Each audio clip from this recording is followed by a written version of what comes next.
అబ్బాయి most laziest student అన్నమాట. చదువుకోరా అంటే తర్వాత చదువుకుంటా అంటే తిను తర్వాత తింటూ స్నానం చేయి. ఈ రోజు హాలిడే నేను స్నానం చెయ్యా. అరే మార్కెట్ పోయి ఏదైనా తీసుకురా.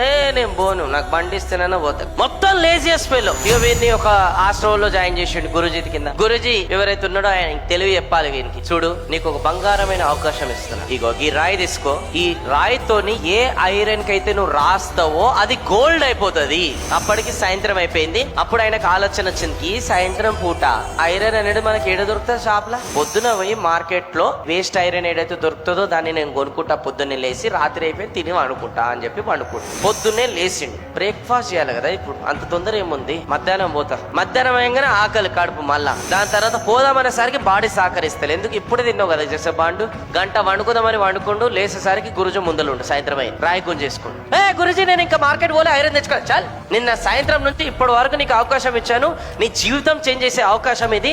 నువ్వు నీ చేతులారా అనేది దీన్ని పోస్ట్ పోన్ చేసుకుంటూ వచ్చినావు. ఇంకా నీ జన్మకి ఈ రాయి నీకు ఇచ్చే సమస్యనే లేదు. గురుజీ కాళ్ళ మీద వడి ఏడ్చి నా కళ్ళు తెరిపించారు. గురుజీ ఎట్లయితే పోస్ట్ పోన్ చేస్తే ఈ రోజు ఇంత పెద్ద ఆపర్చునిటీ అనేది నేను లైఫ్ లో కోల్పోయినా, ఇక్కడ నుంచి నా జీవితంలో ఏ ఆపర్చునిటీ కోల్పోనని ఆ రోజు నుంచి ఆ పర్సన్ రియలైజ్ అయి ప్రతిదీ కూడా ఆలోచించకుండా ఇంప్లిమెంట్ చేసుకుంటూ వచ్చాడు. ఫైనల్ గా వన్ ఆఫ్ ద గొప్ప పొజిషన్ కి వెళ్ళాడు. అండ్ అందరికి రోల్ మోడల్ గా నేను అనేది నిలిచాడు.